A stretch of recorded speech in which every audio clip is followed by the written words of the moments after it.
Hey guys, it's Shawn Rosler, host, creator of the Coarse podcast. And before tonight's episode, I just wanted to take a minute and acknowledge what has been happening in the world, specifically with the Charlie Hebdo shootings and basically infringements on everybody's free speech.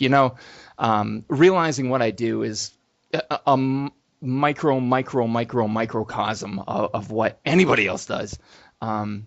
It's still a media outlet, and I guess it's still something that if the wrong person heard at the wrong time, they could get, insulted and, do what they did in France. Not that it's going to happen, but it's a possibility. And so, I wanted to take a minute and just appreciate that media in general allows for the freedom of speech, and it's something we should all rally behind. Is something we should all be assured of, and it's certainly something, anytime we have something to say, we shouldn't be afraid to say it. So I just wanted to, again, obviously, babbling and somewhat emotional about it, just take a minute and really appreciate the work that everybody in media in general does. Whether or not I agree with them, you have the right to say what you say, and what happened is just unforgivable. So I hope we all remember that we're all free to say what we wish, believe, and want to say, and continue to do so.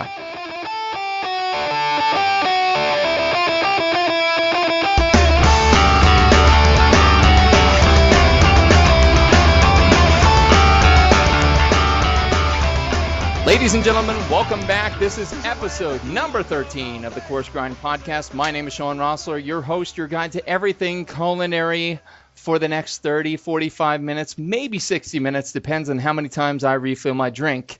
It is January 12th, and tonight, my guest, this couldn't make me more happy. A lot of times when I do interviews, I have no idea who the person is. I really don't. It's meeting them for the first time, and then once the interview's over, it's off and it's gone to the curb. It's kind of like a prostitute, just an interview on a podcast. What are you going to do? She's laughing in the background. I love it already. Tonight's guest, on the other hand, oddly enough, we went to school together. So without further ado, let me roll into my intro. Sometimes history has this really weird way of circling back in the best possible way. And tonight's guest is a perfect example of just that. Attending Bloomsburg University along with me a number of years ago that we're not going to count because I really don't want to. Tonight's guest didn't dig the 9-to-5 straight out of school. So despite a number of off jobs, she landed on her feet in a now closed nightclub called Sisters, where the only opening was, unfortunately to her at the time, in the kitchen. She was annoyed. She was in a nightclub, but she was in the kitchen. She was a prisoner. But she slowly found the staples of kitchen life and began to like them, to appreciate them, the way things were done, the rules, the structure, and so on. The like turned to love as she would take a train to New Jersey daily to work in an Italian restaurant. A year of this, and she found a gig with a French Cajun spot in Center City, Philly, expoing first, but then finding her niche on the line. This turned out to be her best and worst experience, as it gave her, quote, experience, but it came with the dangers of hospitality. Cue your sex, drugs, rock and roll line here. Head still intact and on shoulders, she made the jump to Giorgio on Pine, an Italian BYOB, where she attained Sue status, only to realize her desire to solidify herself via culinary school. She left Giorgio's, returning to Sisters again because night shift allowed her to attend school. Now, Giorgio's realized the absolute and utter loss they'd experienced and called her back. They allowed her to finish culinary school, too. Fast forward to today, and she is now 4 years the executive chef of Giorgio's on Pine, and if I may be so bold, has clearly fucking paid her dues. Ladies and gentlemen, and everyone in between, my guest this evening, a veteran combatant of Food Network's Chopped, one of the 100 women we love from Go Magazine, and, in my opinion, most importantly, a fellow Bloomsburg University alumnus, Chef Crystal Fox. Chef, how are we doing this evening? Very well. Thank you for having me. Right on, no This is problem. this is a new experience for me, so It's a new might be experience. might be a little bit jittery with these interviews. No, no, there's no reason to be jittery. There's no reason to be jittery at all. It's super cool. Just pretend we're back in Northumberland Hall. So Ah, many years that's a ago. Bloomsburg University joke. Very few of you will get it, but I love those that do. So, Crystal, just to give you a heads up on how we're going to do the evening, the interview is set up in three sections. We have starters, mains, and afters, kind of a cute tip of the hat to the typical menu structure. Yes. Starters are going to be about where you came from, who it was you were before you came to food. Mains are going to be where you're at, what it is you're doing. And afters, they're a little bit more out of the box, but we'll get to those when we get to them. So, without further ado, Chef Crystal Fox, fellow Bloomsburg University student, tell me about where you grew up eating. Grew up eating like in Yeah, general. yeah. Um, I have kind of I don't have the traditional kind of um experience with food that most people have. Yeah. I was a military brat. I grew up we moved around all the time. I never really had a place that I called home. Mhm. So a lot of times I didn't experience like restaurants and I didn't have food epiphanies that people talk about or the grandmother's kind of experience in the kitchen. It was very odd. My mom was a very like hamburger helper mom, it was like Yeah. meats and potatoes and milk with every dinner. I was a very out of the box processed food child. And to this day my mother's like, I cannot believe you cook for a living. Because if anything, the last thing that I think that my mom would think with creativity and myself would be with food.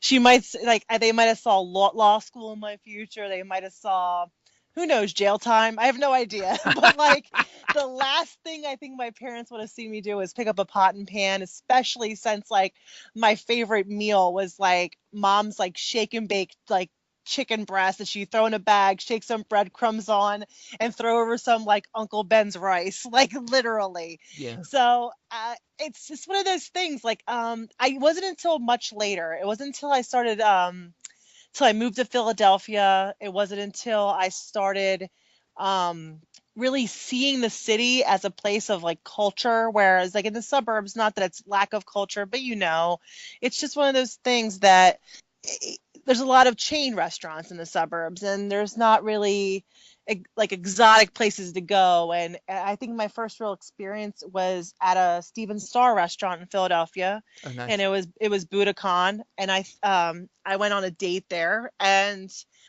I think for the first time I was like, holy shit, like Hmm. food tastes amazing. Yeah. Like, and it was completely, and I was in my 20s, and it was I was when I was like, it could be more than just fuel. It's more than it brings you emotions. It's more than just something that you just mindlessly put in your mouth. I mean, it can be, but it could be more than that. And I knew, like, I was like, it just blew my mind. And I think from that point on, I was able to really go, want to progress and learn more about it.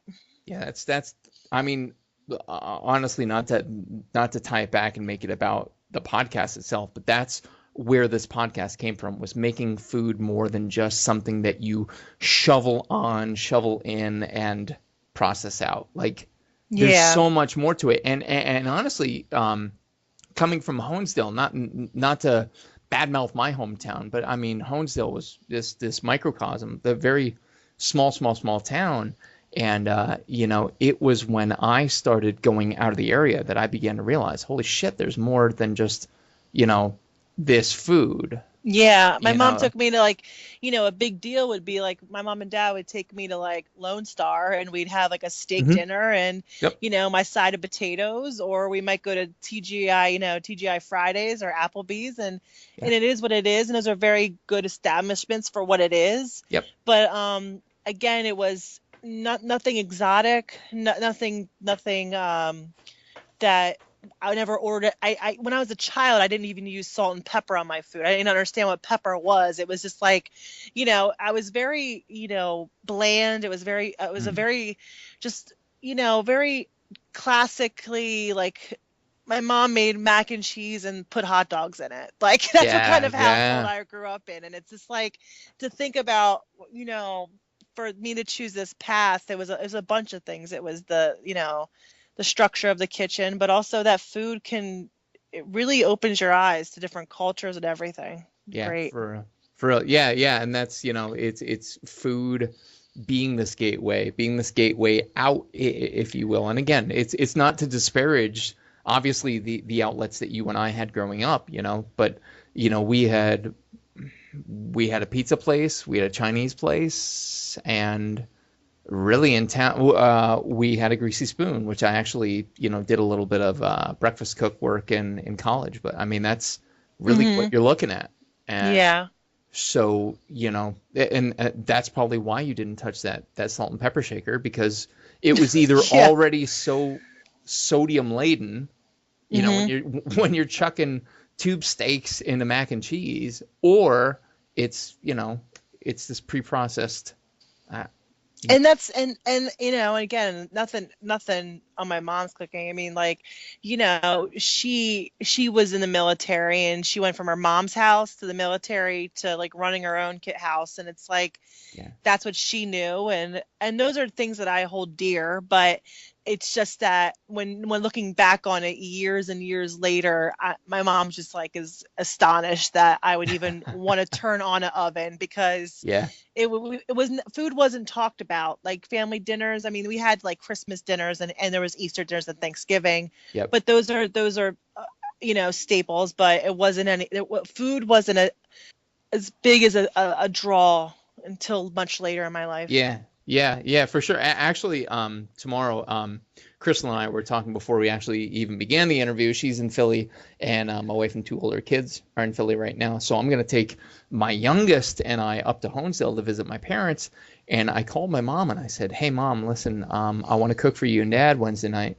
And she goes, "Well, remember, nothing fancy. We're not fancy people." I'm like, "Holy shit. Okay.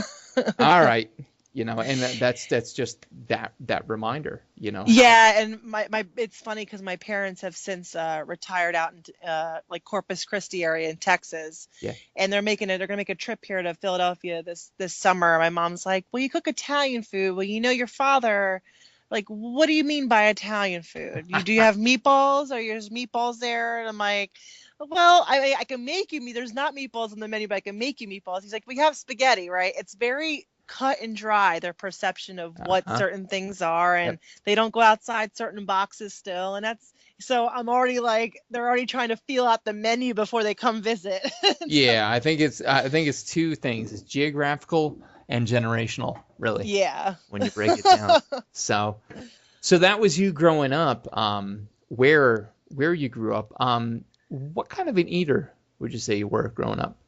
Oh, again, like, um really, really, really this classic American, like American as meat, like meat and potatoes, straight meat and potatoes. Like, Yeah, yeah. I mean, that when I talk with other cooks and chefs, a lot of times I do feel like that outcast, because so many of them have like these deep rooted connections to food when it comes to their childhood specifically. And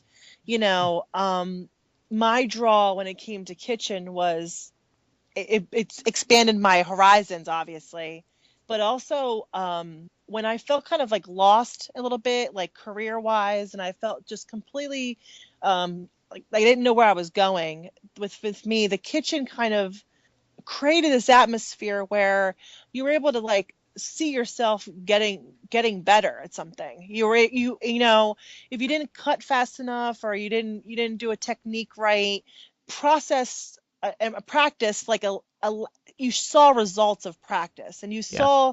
you saw your technique getting better, you saw flavor, how you build flavors. And these things were so intriguing to me on a different level than just like maybe like childhood exposure, Hmm. that it made me so interested. It was definitely the draw. But when it comes to childhood, again, like we go to the delis. There was neighborhood delis. There was Friday nights were always pizza night. It was very just like that classic suburban upbringing. And I'm a child of parents who were child in the 50s. And they if you had a full cupboard full of Campbell's soup, then you're doing pretty good, Yeah. Yeah. No, I hear you. But I hear you totally. That's again, I think it's a very similar concept to that which I faced, and I think too. You mentioned the chefs who have these close knit ties with maybe it's the Italian great grandmother who could roll gnocchi on a peasant's back in the middle of a field. I don't know. It's something like that unique. I think in the same way, not having that allows you to be more of like a blank canvas. yeah, because I totally agree with you. Because it allowed being, let's say, like I don't want to just the American. I want to not that I want to say mutt, but let's be Right. honest. Like I'm like Irish. I have a little bit of Cherokee Indian in me. My mom, my grandmother on my one side's Hungarian. Like I just have all bits and pieces of me in me. Right. And so I grew up in this kind of like household with American food, and that could be like anything, but mostly it's watered down versions of different cultures' foods, like Chinese takeout and pizza, and nothing too exotic. Um, when I was able to work at different restaurants, like Italian restaurants, French Cajun restaurants, also Spanish tapas restaurants, and I drew a connection obviously to Italian food, but I do think that's true with the blank canvas. Like I was able to really kind of look at where I worked and found what I truly liked and the flavor Yeah. profiles that I liked. But it wasn't a connection to my youth. It was just through working and just different trials and errors of bouncing around from kitchen to kitchen.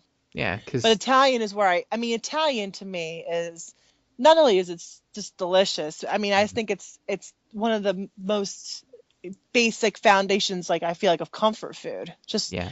nothing is more comforting than, a plate of pasta made by someone's Mhm. like hands. It's Yeah. just it's warm, it's delicious.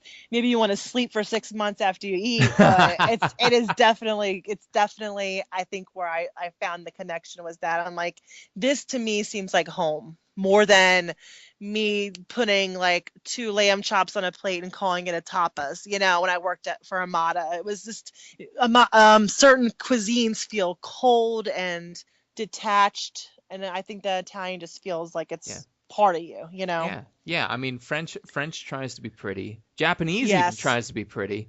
You know, very cold and clean. yeah. Yeah, Keller. Um, yeah, Thomas Keller. yeah, Thomas Keller, French Laundry. You watch videos of that kitchen in motion, and it's very it's almost surgical. I don't Yeah. know that I love that. I don't know that I feel that. Whereas Italian, we were just my wife and I were just up in uh New York City after visiting the Statue of Liberty, and there was this Italian place, and God, I'm gonna have to find the name of it. Maybe I can here during the course of this. But it was I don't know. It was the whole like 3 or 4 courses. There was the pasta course, the meat course, all this.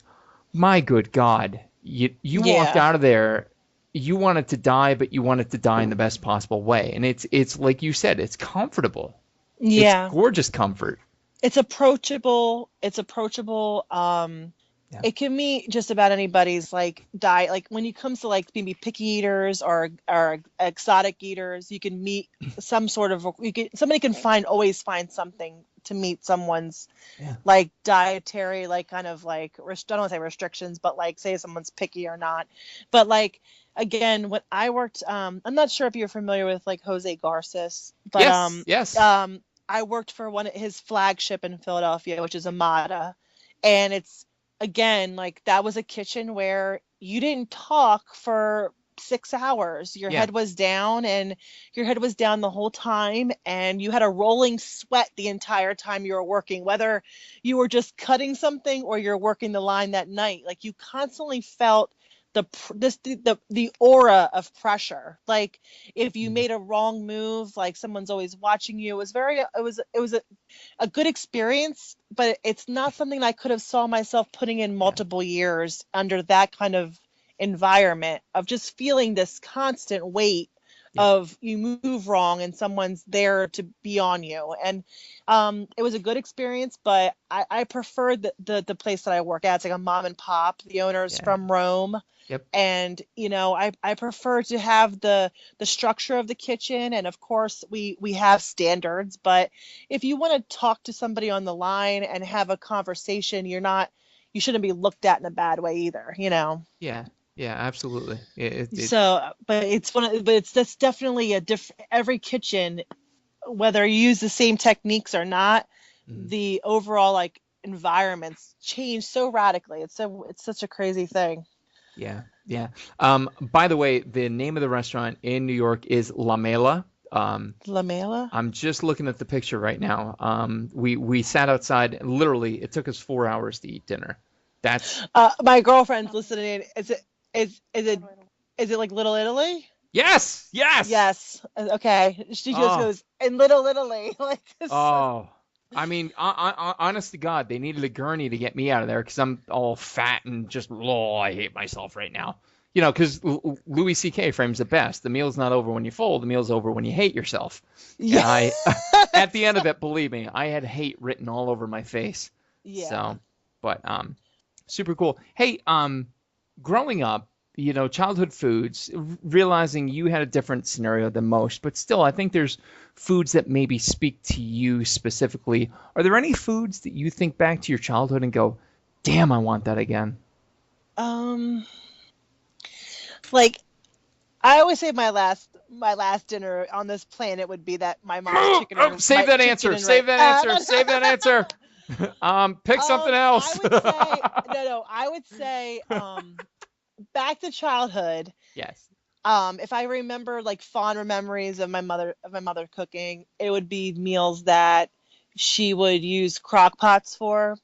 Any meal that I feel like she would keep on the stove in a crock pot Mhm. over the course of the night into the day, and it was ready for that dinner for supper. Or like even if it was pork or some kind of beef stew. Again, it's very classic American food, but anything that was like winter days, thinking about like when I was growing up, our winters seemed, I mean, this past winter was very harsh, don't get me wrong, but I remember when we had that snow in like the mid 90s where it was like a 93. foot and a half of Yep. snow. I don't forget what year it was, but 96. Yeah, Like, yeah, 96 just too. thinking about those kind of winter days, I always think about fondly. Yeah, yeah. And you know what? They're already, not to play armchair psychiatrist, but look at this. You're already tying back, you're in Italian food, which is comfort food. And what is crockpot food? Comfort food. Yes. I think the time might be there, Crystal. I'm not sure. So, growing up, who would you say was your biggest culinary influence, if you um had to name one? huh that's definitely um I'm definitely crazy about let's see. Well, okay. Well, not growing up, I didn't have one, but I Yep. would say when I started really delving into the profession and like taking cookbooks and reading them front to back, and um, a newer one would be, I guess, like David Chang, which you would probably like. He does like the ramen, and Oh he my owns God, yeah. like Momofuku and Momofuku. Yep. yeah, that whole like empire he's building. Mind of a Chef Mostly, season one. yeah, Mind of a Chef season one. I think he seems approachable. I think that he doesn't seem aloof. A lot of some chefs, when you see them in a different capacity, other on TV shows and things like that, approachability is what um one that is a current as a friend as a I would say a one that stands out in Philadelphia is Mark Vetri. Mhm. who he owns many different restaurants in the city, but he kind of has an approachable style. He has about like 5 or 6 locations in the city, but you literally will see him on the street corner and he'll still say hello to you, and he seems very still in touch with the cook kind of environment and being in the kitchen. Yeah. That's what I feel like at the end of the day, like that approachability. There's a lot of, I think, like ivory tower chefs now. I don't know if that makes any Yep. sense. No, it makes Like, total sense. you I've dealt with them, and yeah, I've dealt with it not to they're martyr never in the myself on a kitchen. cross, but for this show, Yeah, it's like I can't be bothered. Okay, and yet at the same time, Mario Batali within 5 minutes is like retweeting a link from my podcast saying, "Check this out." I'm like, "Holy shit!" He always yeah. has seemed like this good guy, and hmm sure as hell, if you approach him via social media in a respectful manner, he's there. But yet there's others, and I'm not going to name them because I don't know, maybe I'll land them someday. Who knows? But I totally understand what you mean by ivory tower. Yeah, it's just like It's unfortunate. it is, and especially when this kind of hospitality is what it is. A hospitality, you're trying to. It's a service industry, but now I think this culture is built kind of like rock star chefs, Yeah. and at the end of the day, your main goal is to put delicious food on a plate and to make your customer or your guest happy. Yep. And I think that goes along with just even like being in the community. Like we try to keep our restaurant like very active with the community through like donations or things like that. I think that it's just never to a lot of these chefs nowadays, you're like, oh my God, do these people remember what it's like to be pounded away in a kitchen? Now they're on TV shows and they're here and they're there, and I think they forget a lot of times. So Yeah. I don't know. So I think approachability is like my definite like attraction to certain chefs that still seem down to earth. Yeah, I mean, I served a little time online, and one of the greatest feelings was being able to go home and to just shower off. Like that was more rewarding, I think, than the paycheck. It was like I survived. Yeah. I made it out in one piece, no less. And actually, my wife's 23rd birthday, I think, we took a town car from Bloomsburg down to Philly to Chestnut Street to Morimoto. And Oh, okay. I've been there. wouldn't you know it, in 2003, Morimoto was there, and we sat at the counter and we ordered the 12-course omakase, and he was literally 3 feet away from my wife and I making our dishes. Oh, that's great. And I'm just like, holy shit. But there's that humility almost. There's this, look, this is what made me, this is what's gotten me to where I'm at. And I'll be damned if I forget about this. And that's why, like, your Mario Batali's, your Morimoto's, your David Chang's, absolutely. I think they remember where they came from. Yeah, and it's like it just seems that the approachability, even with the mind of a chef, you see it in his, when he was doing like this segment of the show, you saw that he still had humility. Yeah. This business is one that you could be amazing one day and literally nothing the next day, and it's all down to like public approval. And I think that a lot of times people they think that they're above that, and it's like, no, you should still listen to the public, and you should still listen to like feedback, and you should still take critical criticisms, and whether you apply them or change or whatever, but you still should be still open to hear about it. Yeah. I Absolutely. don't know. You don't see that too much nowadays. No, you don't. And honestly, that Lamela reference, one of the reasons that we even went there was that as we're getting out of our cabs in Little Italy, so clearly there's plenty of opportunities of places to eat. This old guy just comes up, grabs my wife and my brother-in-law's wife, and is like, "No, you come over here. You're gonna eat here." Yeah, And made I us do. comfortable. And you know what? I've walked through Little Italy. Yeah, there's and a couple guys like walk over and try to talk with you, and That's all I want. I want to be yeah, taken care of. That's yeah. really it. That's really it. Not to make it Freudian or anything, but my wife and I will joke. We have 3 sons now, which I'm sure, knowing me in college, is impossible to fucking believe. And they're living. They're living and they're healthy. So Go they're figure. not passed away. No, they're not. It's amazing. But we will go to Quaker Steak and Lube, insert, chain restaurant joke here, but we'll go up, and one of our favorite things about that place is that our kids aren't bothers. Our kids are appreciated. Our kids are actually catered to by the waitstaff. Yeah. And how clutch is that? And it's people forget, and I think you, for the first time in 13 episodes, bring up one of the most crucial points. Food is hospitality. Yeah. And people forget that. And I have to admit, like, when it wasn't until my current location where I work, and I work for a man who, he has a citizenship now, but obviously he's from Italy. He was born in Italy, went to hospitality school, and went to Monte Carlo, legitimately Monte Carlo, for more hospitality. And so he's traveled all over, and he's very well traveled.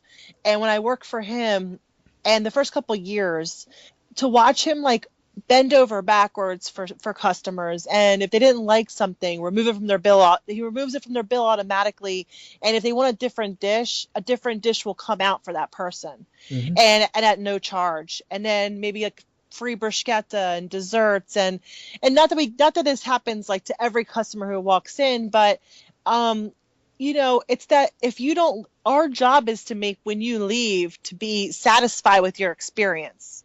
And we want to ensure that when you come in, you have an expectation to be satisfied, and we want you to leave with that feeling. So, but before, I'd be like, what the hell is he doing? He's giving the house away. This guy is crazy. Like, and it took me, I have to be honest, like, being honest, it took me like 1 or 2 years to really go, this man is crazy. And then I was like, no, well, now I get it. Like, now I understand that sometimes it's not just what I want and what I feel. I would say it's like but sometimes it is. But like most of the times, it's like when you come in, you're like, yeah, the menu's this, but maybe you want a different sauce with that. Okay, and if I can accommodate you, I should do it. And that's a different perspective that a lot of chefs have.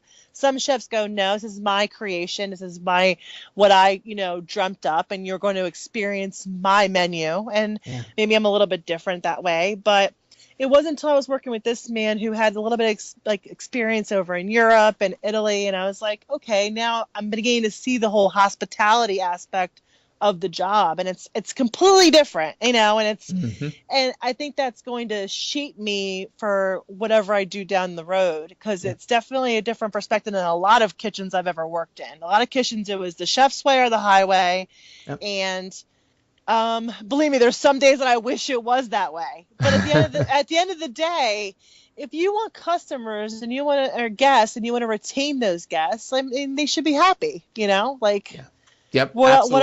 else are we doing it for? You know? One of the most important points of that is that, look, it's easier and it's more cost efficient to replace a plate of food and retain a customer than it is to replace a customer.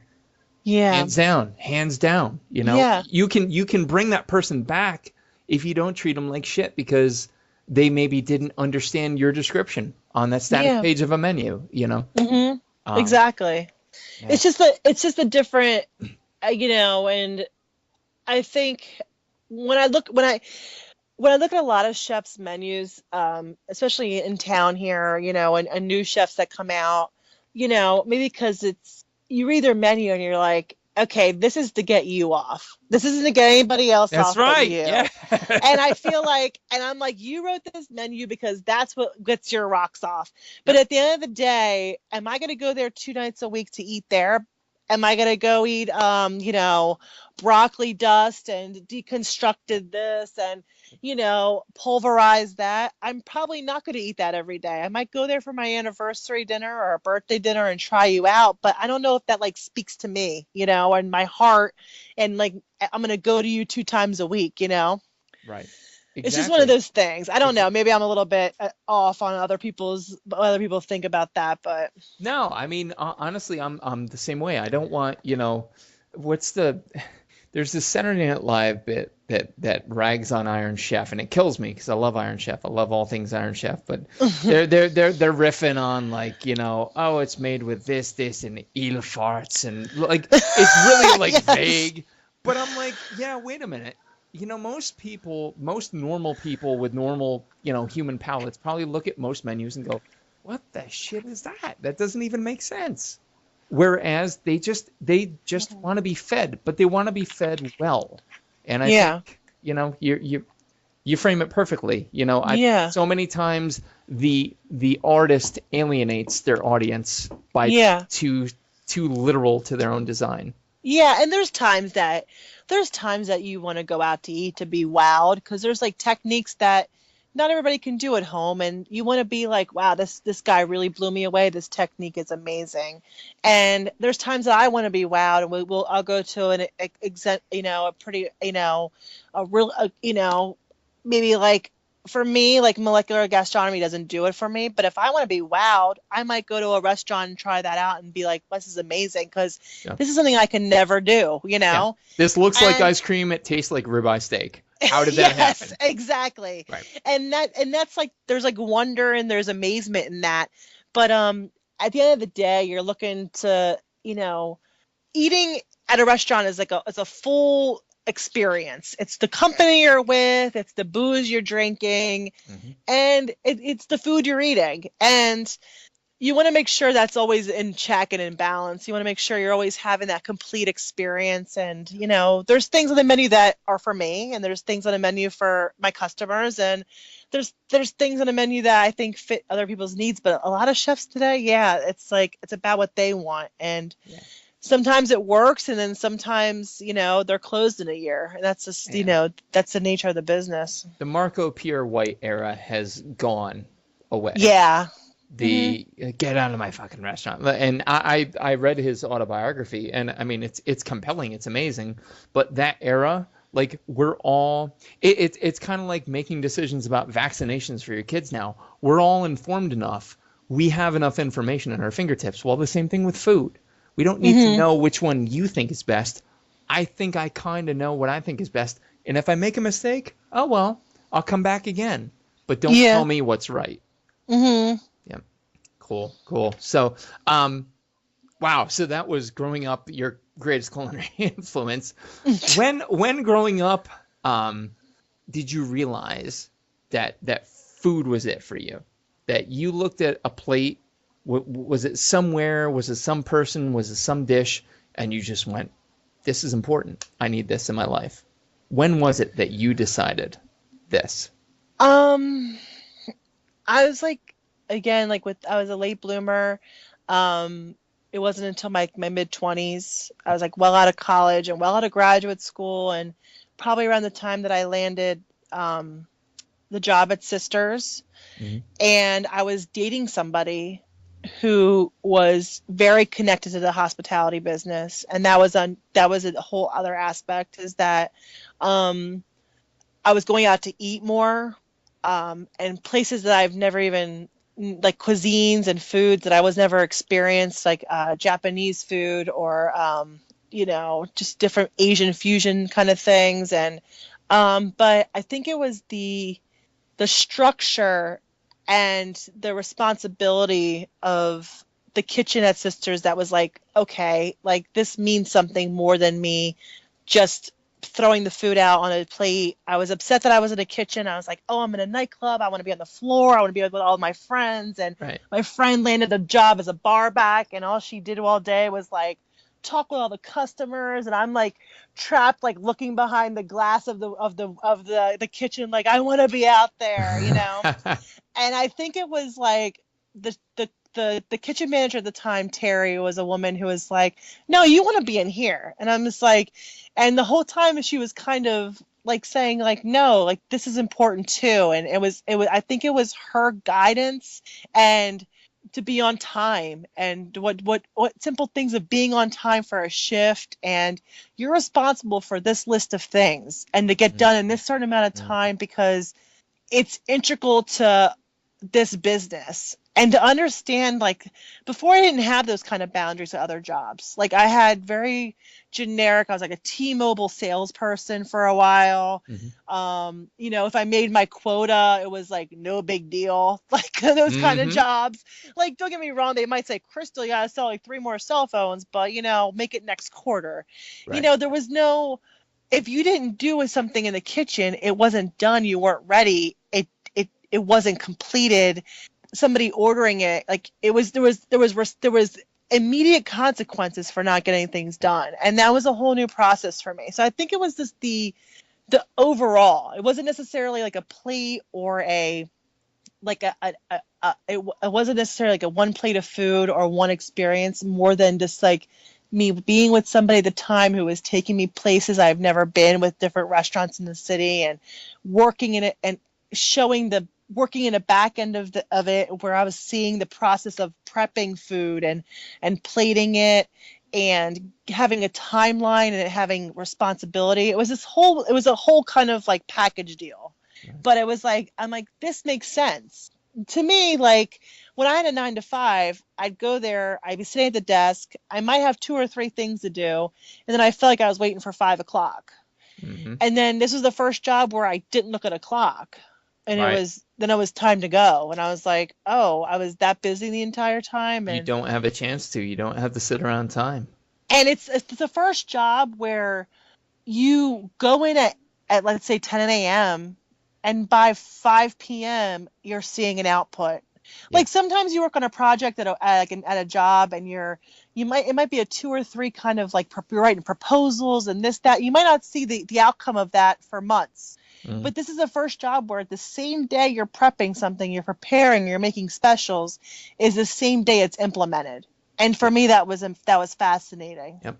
Yeah. It's immediate gratification, but and then the you get to person see it. immediately eat, like, the same day you're prepping it, you're cooking it, you're plating it, the person's eating it, and you're getting immediate feedback all in the same day. And there's not many jobs like that. Jesus, and I no. think, and it's like, and it's whether the feedback's good or bad, from the same day you walk in, that you're gonna get feedback the same day on the same thing you just put out. Yeah. It's just one of those unique kind of jobs, and I saw a purpose, and I saw it can be interested every day, and so I feel like it was an environment itself that was unique, For sure. Yeah, for sure.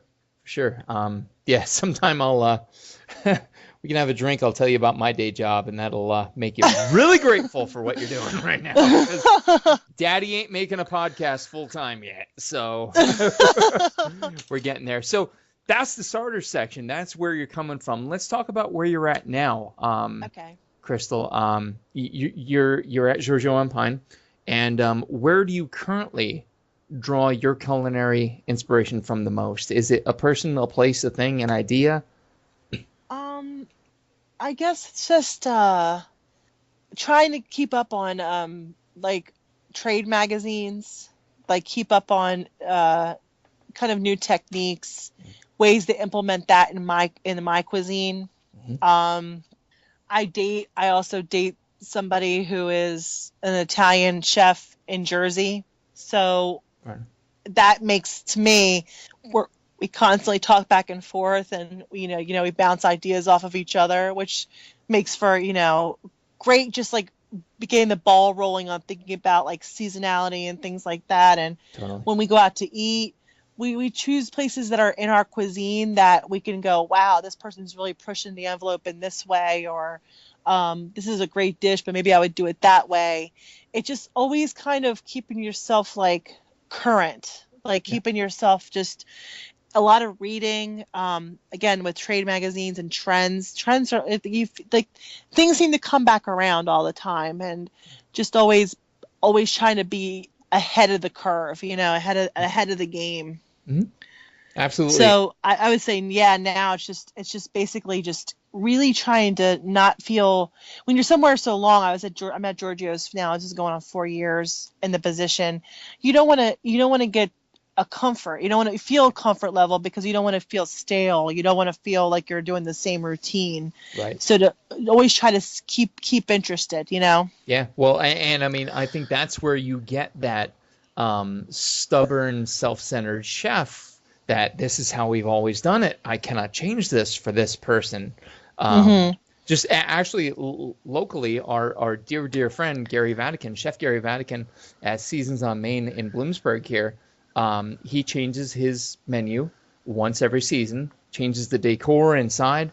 It's a totally different experience every time you go, and so he keeps it moving. He keeps it fluid. Yeah. And that's exciting for the diner. That's exciting for the kitchen, because the worst thing in the world is to have a melancholy kitchen, because you feel that Hmm. mentality, that drag in the kitchen, and it still comes out on the plate that way. You looks like you're tired, and you never want to look like you're tired. You want to always keep the diner interested. What's going to come out next? What are the specials?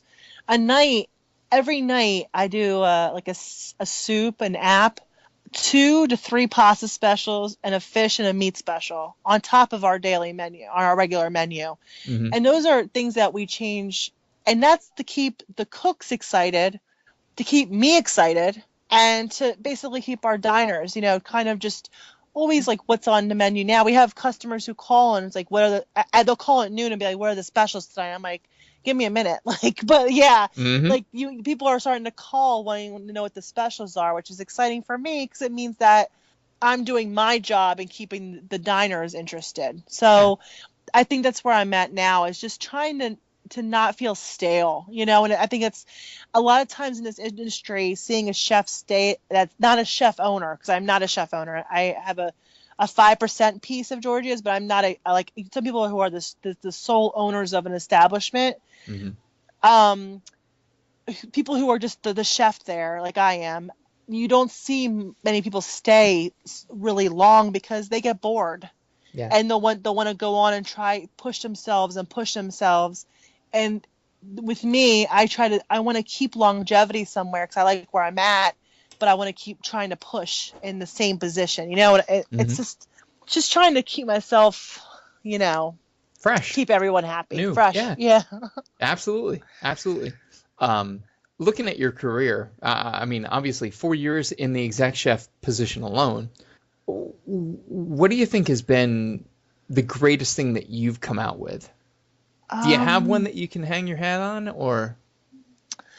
we we're starting to get like recognition with the city, like with different articles, and that's really great. Hmm. um I think when people come into the kitchen, like we had a staff member who just joined our staff, and she's Italian, and she was trying little bits and pieces of the menu, Hmm.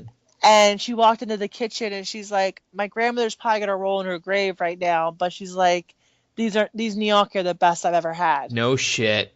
And Whoa. when but to me that's like more exciting to hear than anything that any newspaper or magazine could write, because Totally.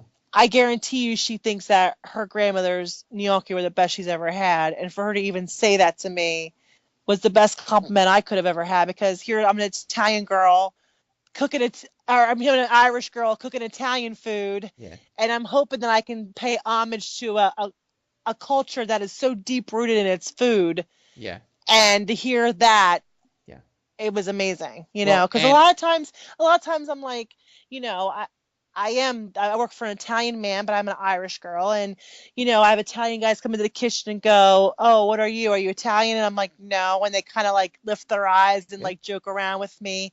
But like at the end of the day, they're enjoying the food. And I'm just glad I'm able to even compete with some of these people's grandparents and parents who've, they put a lot of, appreciation in their food for years, It's just Right. great. Right. And that's exactly going back to what we said earlier on. Do you want to have the tradition, or do you want to be the blank canvas? And clearly the blank canvas is taking people with that tradition and turning them 180, Yeah, like you know? there's a lot of people are shocked sometimes, but I'm glad. I'm definitely glad that it makes my boss very happy. Mhm. I'm the first. He's very old school. I'm the first woman he's ever hired in a chef position. He's had a couple other restaurants, and just in general, he's just been really great. And, he sent me to Italy for a week. He has family who still own restaurants in Rome and outside of Rome. And it was great to go to his side of the family and see what they're doing. And so he's invested in me into really taking, the restaurant into a good direction, Yeah. Oh, for sure. For sure. And that's, I mean, there's no greater vote of confidence than, the owner saying, here, take hold of the reins, Yeah. What do you think? And I mean, probably looking specifically at maybe Italian restaurants, but, maybe not. What do you think coming up is going to be the next big thing in food? Oh, And that's a really hard question for it's somebody really embroiled hard. in Italian, Yeah, no.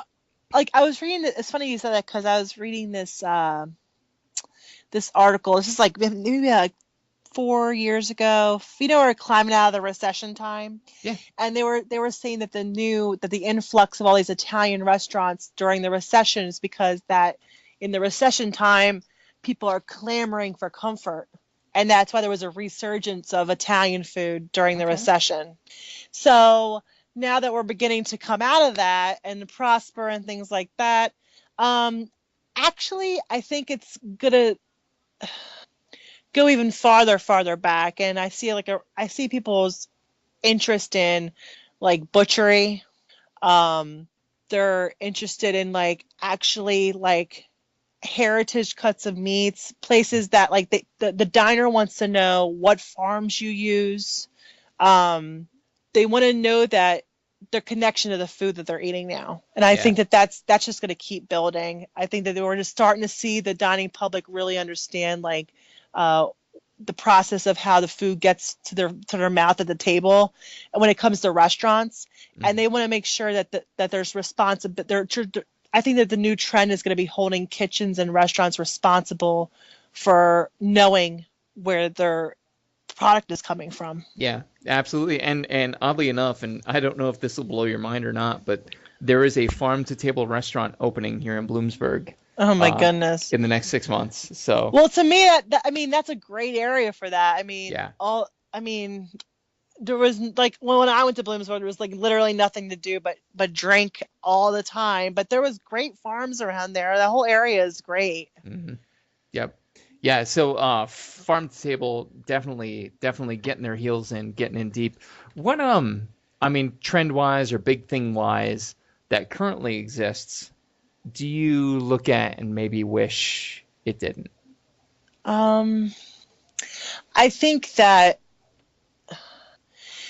I don't know if the trend, but like being like gimmicky just to be gimmicky, Yes. I know exactly what you mean. Just like the ivory tower. I'm right there. Yes. Right there with you. I think that like, be just like I don't know how I would name that, but like okay, here, 2 words. I can do this for you. Guy Fieri. Yes. There you go. I'm done. Yeah, exactly. No, exactly. like how high can you make your plate? How much garlic can you put? Like enough. We get it. Yeah. It's like it's just like it's that quote by Julia Child. It's like you never want a plate of food to come out too pretty because you never know, you don't know how many hands have touched it before what came to you. Yeah. Like I don't like overly played with, overly touched, meticulously and don't get me wrong, like there's cookbooks I look at that I'm like, that's an amazing, beautiful plate of food. Yeah. But does it taste good? Yeah. Does it taste delicious? Like exactly. It looks beautiful, but looking beautiful is only one component. Like and you look and I have a personal feeling on the beauty of food is that it's totally cultural to us. Like when a plate of food comes out beautiful, like I think that's purely an American thing because when I went over to Italy, literally no joke, they sent out a plate of food that was like stark white. There was like calamari, some other nondescript fish, something else on the plate. The whole plate was white. There was not one piece of color on the plate.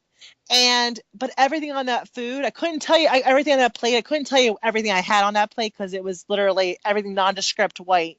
Yeah. But it was some of the most delicious plate of food that I ate the entire time that I was there.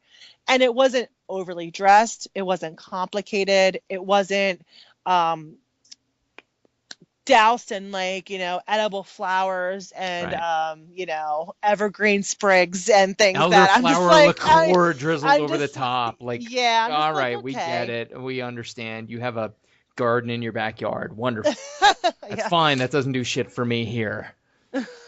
Yeah. No, no, I think overworking as a concept just Yeah. enough already. Like keep it simple and delicious. Yeah. Yeah. So, um, career-wise, what's next for Crystal Fox? I mean, do you love what you're doing? Do you want to stay there? Do you want to go? What's your 5-year plan? I mean, I love where I'm at. Like, I can't. My boss takes care of me. He's like the greatest. I think I do know there's like this looming time clock behind me ticking louder and louder because eventually a cook's body just is done. Yeah. It's there's definitely a time limit on this profession. I thought about using the degree my parents spent money on and maybe teaching culinary school one day and even but the people say the ultimate goal is to maybe own your own place and to eventually branch out because I do work for someone right now. But I haven't felt that yet inside of me.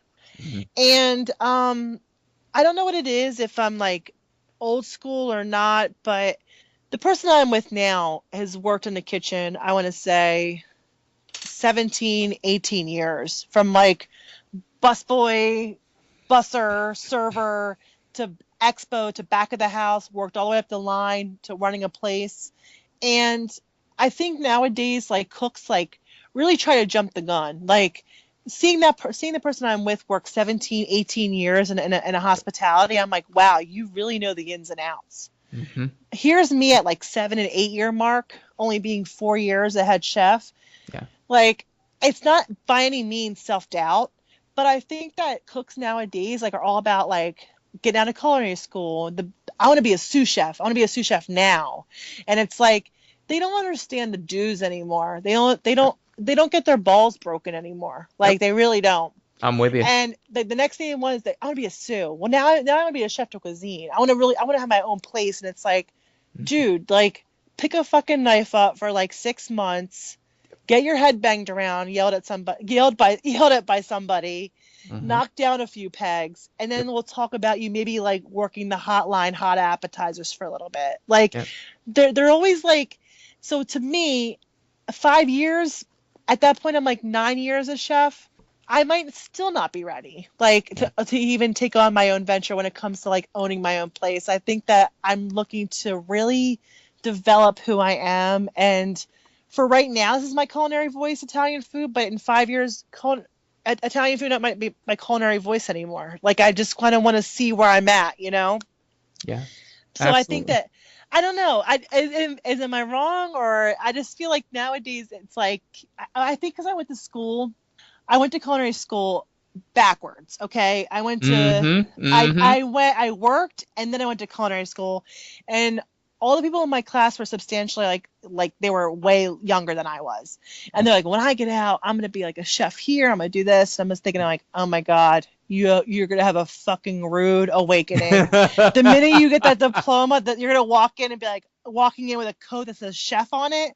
You're gonna look at, they don't string you up out back and hose you down. You know what I mean? Like you don't walk into a kitchen saying you know anything, because You don't it know doesn't matter shit. what you know. It matters if you can do what the chef tells you to do. Like it Exactly. doesn't matter what you know. It's just like it's a trade. Still a trade profession. And I think that this emergence of the celebrity chef and kids going to culinary school outside of high school, I feel like all kids should work in hospitality for a couple of years to even know what the hell they're getting into, you I know? have said for years on end, everybody in the human world should have to work 1 year in customer Yes. service just to appreciate getting shit, I mean, shoved back at you, thrown at you.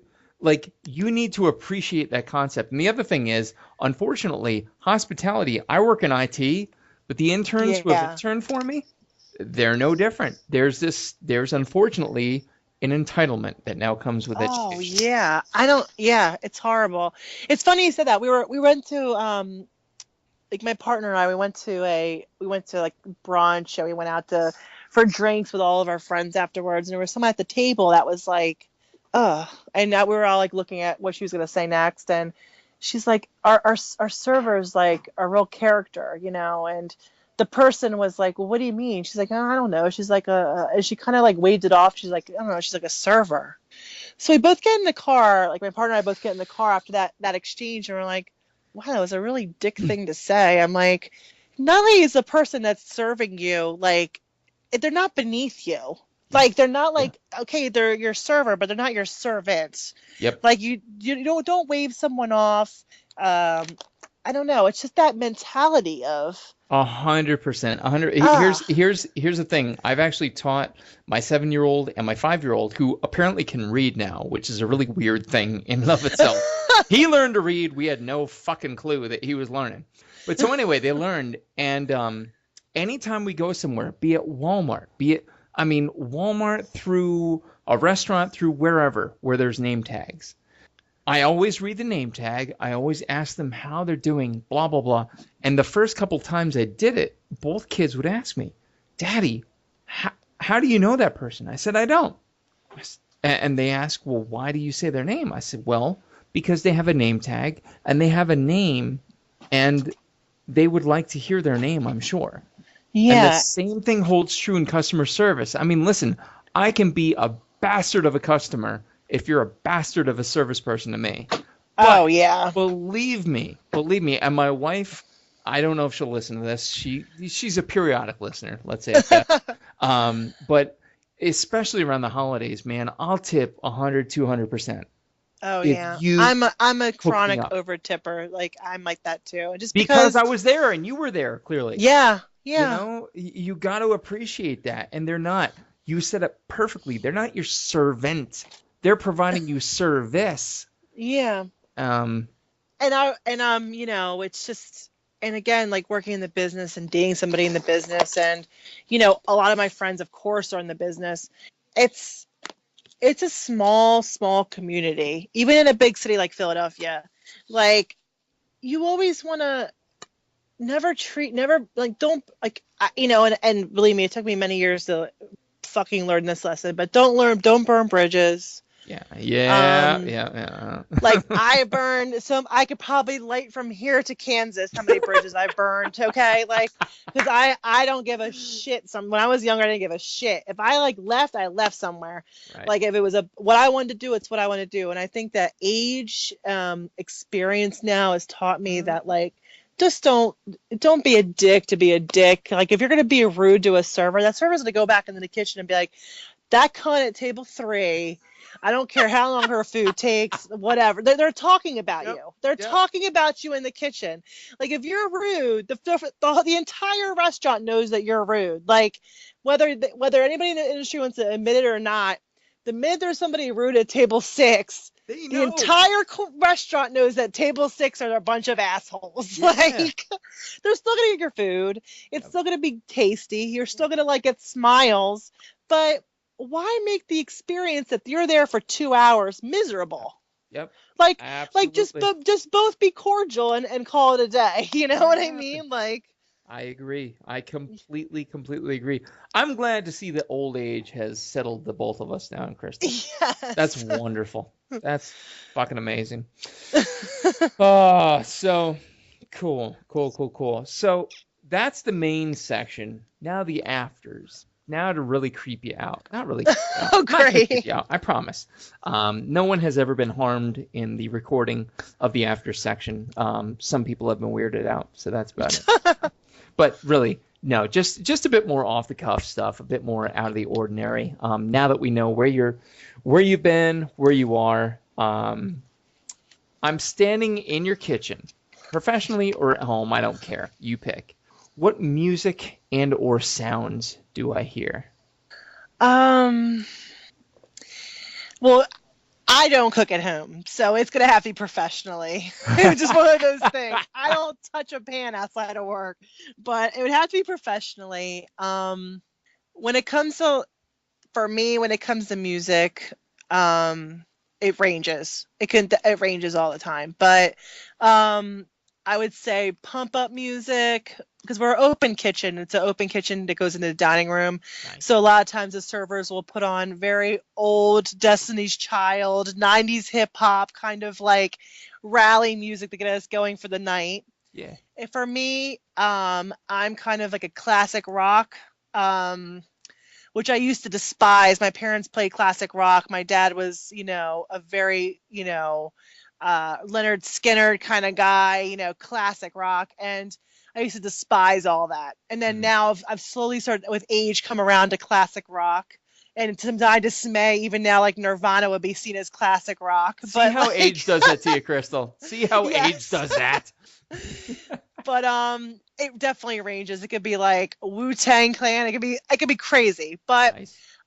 when it comes to like conversations in the kitchen, a lot of times it's ball breaking, like just like teasing, horrible Spanglish, like English, Spanish, swearing, joking, teasing. It's a very lighthearted kitchen. Serious come service time. I've had people say that I like flip a switch because I'm very jovial. I'm a good time. But when it comes to this dinner service, then it's like showtime. Then I get a little bit more serious. I want things done, like run this food now. I do flip a switch, but that's because at the end of the day, I work in a kitchen or work in an industry where if you look at somebody cross-eyed, it's on Yelp, so right. you never want to, you want to make sure everything goes off without a hitch. So for 6 hours or for 5 hours, let's have our game face on. And then we go back to like drinking and have a good time after dinner, and it's, for sure. Well, speaking of that game face, let me ask you, how's your mouth in the kitchen? If you had to use the movie rating scale or whatever you want to use, what would you say? And here, I'll ease you into it, all right? Listen, if my kids are in another room, every other word out of my mouth is fuck. I completely own it, and my mother wants to cry. She yelled at me the first time I mentioned that. I'm not sure which episode it was, but I said that. She goes, Shawn, I thought I raised you better than that. I'm like, Mom, you didn't raise me in the kitchen. So there you go. So you're completely, you have free reign here. What do you think you'd rate your mouth at? I would say somewhere between like a Howard Stern and a drunken sailor. Jesus Christ! What would you say that? Because I want to say nothing is off limits when it comes to our conversations. Whether it's like sexual prowess or lack thereof, like whether it's how many who's drunk or who's hungover from the night before. Who's dating who went there. There's just no, husbands or boyfriends performances, like sexual or otherwise. Like there is no discussion that is like there's no off sacred limits. cows. Yeah, there's just no there's no gentle conversations in our kitchen. Like everybody knows everybody's like that comes along with working in, first of all, a mom and pop place, I think.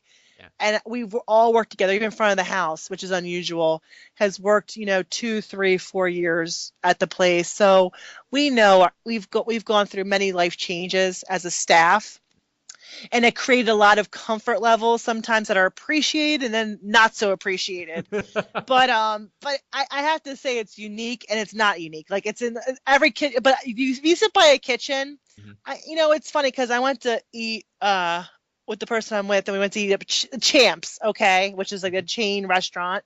We ran in before a movie, and they have kind of like a semi-open kitchen. I guess it's now closed. It was in Philadelphia, which is now closed, but they had like a semi-open kitchen. You could hear them talk, and the girl's like, "Fuck you," and the guy's like, "Yeah, baby," and we looked and like, "Yep, every kitchen's the same." Like it's like you hear like the teasing and the sexual harassment that it just anything goes, like doesn't even matter.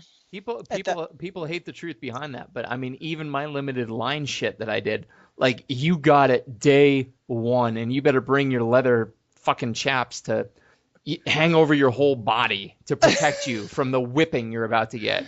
Yeah. It's brutal. Do you And have? it's worse. It's worse if you show weakness. Yep. But then if you show too much confidence, you better watch out Then too. you're gonna get 'cause knocked someone's- down again. Yeah, it's a fine line, and it's a really fine line in the kitchen. Right on. Do you have a favorite missive, if you will, a go-to? What's your You mean favorite like to snap at nicknames somebody? or? Yeah. I call people I'm like, where's dildo at? I'm like, I go, where? I'm like, where's dildo Baggins? Like Bilbo Baggins. Dildo But I call him. Baggins. I'm like we say like horrible things. Like, there's a server that like I'll be like, well, we call each other whores. Like, there's like when I mean like it is bad. It is like if people heard us talk, like they would really think there's something mentally wrong with us. Like, and yet it's it's fraternal in nature. It's this. And whereas if I say, where's dildo at? How does everybody know I'm talking about Alberto? So if I'm the dick, sorry, Alberto, she called you out. But the thing is that if I'm the dick, how does everybody else know that I'm talking about him? So part of me's like, everybody knows he's a dildo. So why am I in trouble for saying it? Nice. That's clutch. That is so goddamn clutch.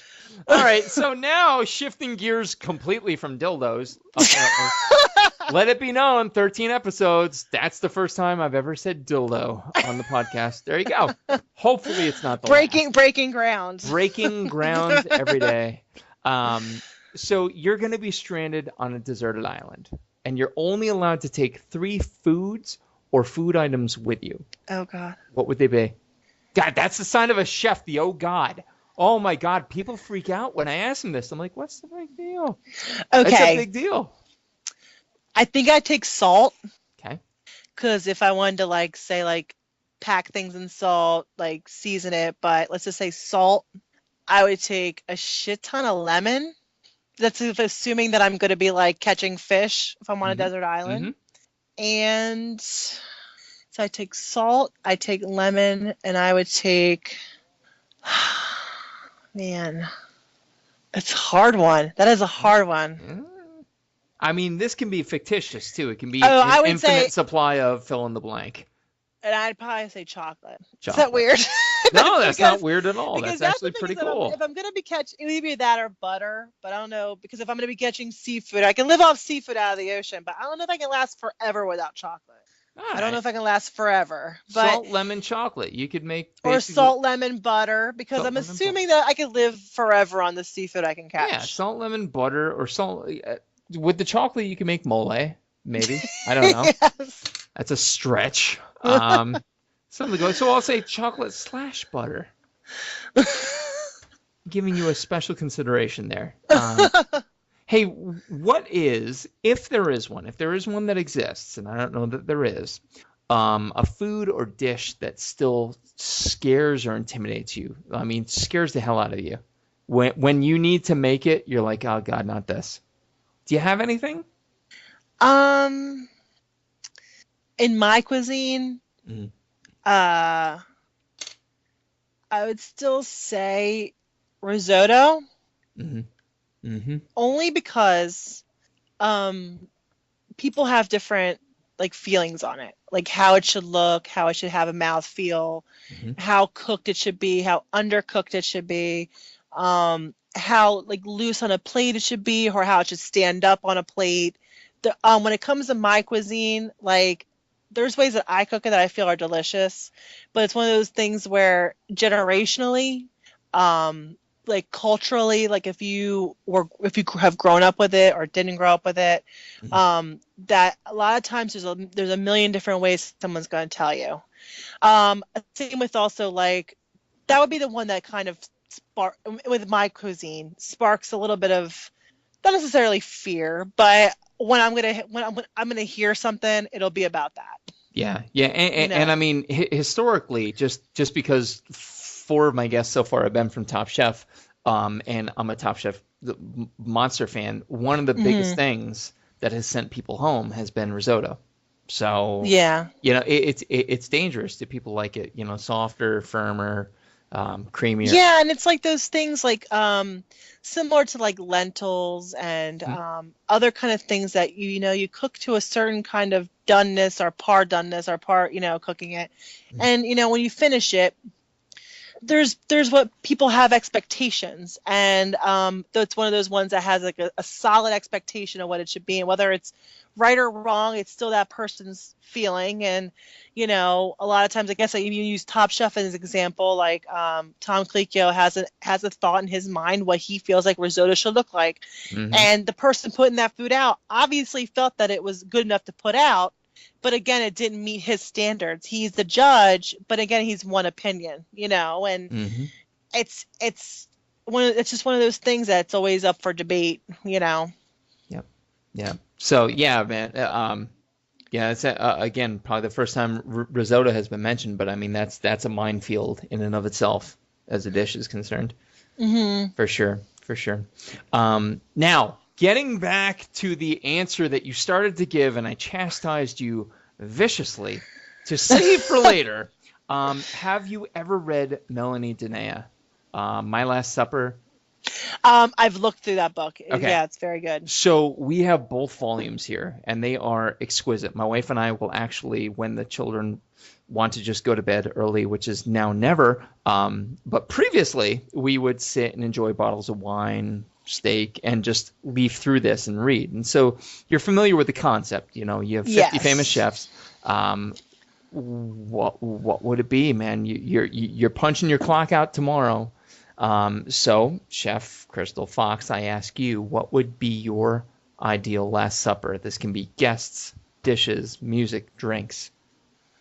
I would probably choose, as the environment, I'd choose New York.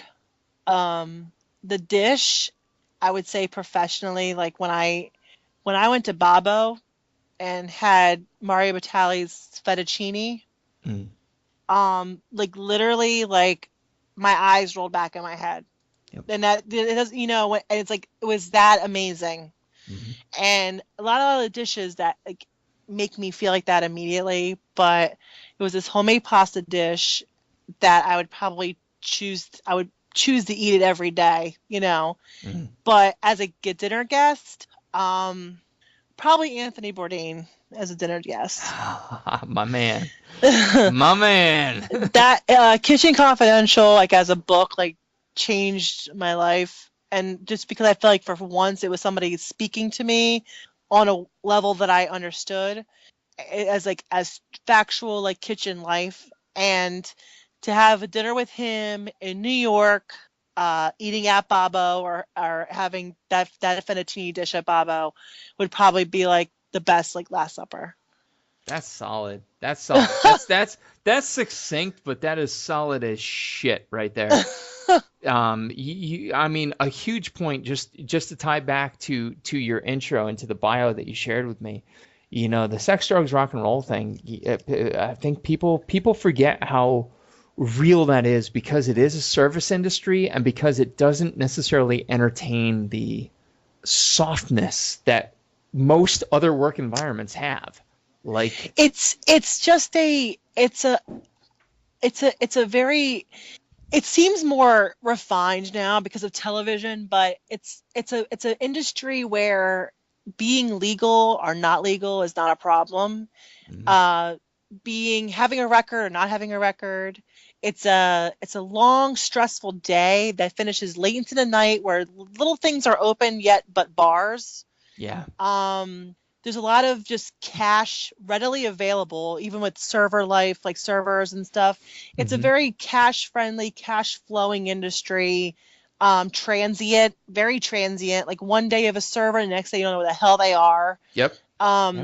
It's just a breeding ground for like miscreants. So you know what I mean? But well, and what is it? Bourdain? I don't know if it's in Kitchen Confidential or the Nasty Bits or something. He mentions literally after every shift, what is the only thing you have to do? Nothing else is open. Go and get shithoused. Yeah. You go out, you meet other chefs up for drinks, you talk about meals for the first hour, and then in the next two, figure out how you're going to make your way home. Yeah, it's just I never I never really had a solid experience like that, and it wasn't until I worked at this place that's now closed. It's called Le Bon Temps. It was like French Cajun Mm-hmm. place, and it was literally like half the staff was complete drug addicts, Mm-hmm. and half the staff was in NAAA. It was like the most horrific West Side Story you could have ever been in. Shit. It was a West Side Story of drug addicts versus like recovering drug addicts. Mm. And the dishwasher sold cocaine. The chef at the time was always on coke. It was very beautiful food, a beautiful location, but the inner workings of that restaurant were so insane that it made me go, whoa, like it made you constantly fear you're going to get fired.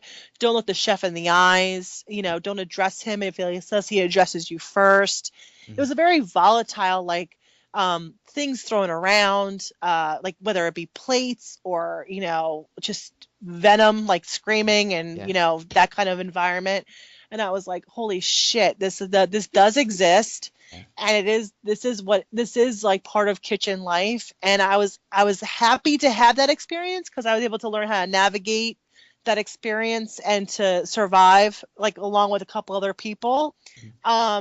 But it also was like, I never want this to be my work environment when I take over someplace. So it like showed me what I don't want. It showed me how to navigate that life. But it also, I was actually happy to have that experience because it's like, okay, it gave me a little bit more perspective into kitchen life, really, and it was insane. Like, it would be after hours, the restaurant's closed, the manager's long gone. Open, it was field day, open bar for like the staff to drink until like 3-4 in the morning. It was just like amazing, like things that you wouldn't realize happen in restaurants. And it's like, they do. And next day the person comes and they serve you, delicately plated food and they are a complete mess, And I mean, doesn't that make that firm tie from food to art so beautifully? And I mean, sloppily, crazily, maniacally, and yet weren't the greatest artists in history always a wee bit to a good amount off the rockers? Yeah. It's that rock star thing. And definitely, like, even the person I'm seeing now is work with people who were either mangled on the line while they were cooking, but they still were able to manage to keep it together and be creative and to make these, dishes and flavor profiles. And it's like, how can you even stand up? Like, how are you even functioning right now? Yet you're managing to, like, it's, still hold the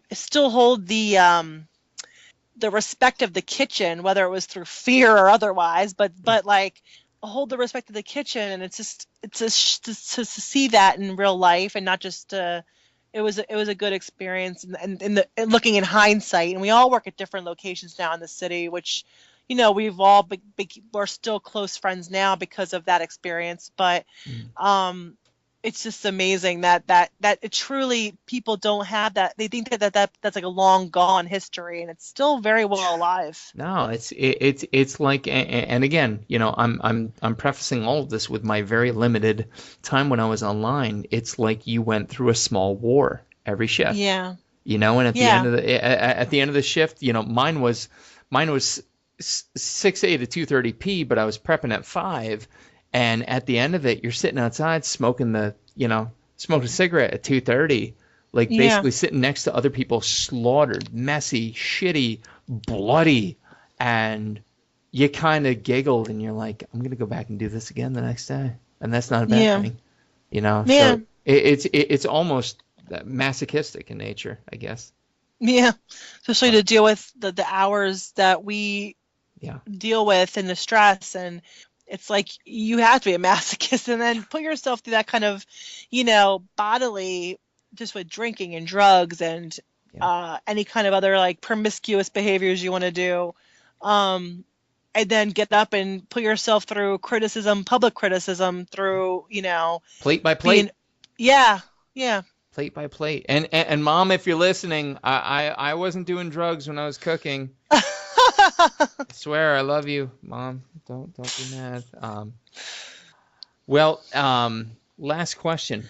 Oddly enough, I mean, this honestly, has been such a conversation. This is amazing, and I'm almost really, really sad that this is the last question. But, what would you say food to you is in a single word, one word? Man. And the pause is so indicative of how serious people take food. Like one word, community. Like I don't know if I would say family, community. Gotta pick one. Yeah, like it's hard. It's very hard to because it's like you bring people together. You're tied together through food. Food brings everybody together. It just seems like it's I don't know what you want to culture. Like I don't know what word I would use. I don't to describe all that. I think community is a good call. That was the first one out of your mouth. Yeah. And I mean, that really speaks to, I think, what you're saying. Yeah. Just it just seems like it's just you never have an event without food. There's any gatherings, like even depressed gatherings, like funerals, like whether it's funerals, wakes, marriages, birthdays. There's really no kind of event that it's not tied to, whether it's even like festivals, community festivals, or anything it just seems like it's this constant, or you want to say thread through the community. It's like this constant, it's always there, Right. Well, yeah. Yeah, community. I think that makes sense. That's never been said before. That's really awesome, actually. When you think about it, it's what everybody at one point in time in and amongst everybody else needs. Mm-hmm. That's rock solid.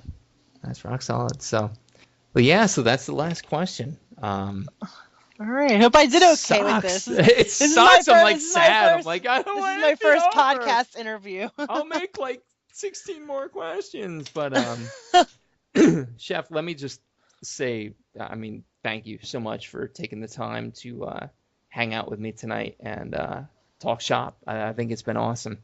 Well, thanks for having me. It was it was a unique experience, a good one too. Absolutely. Definitely. Is there anything I can help you plug tonight?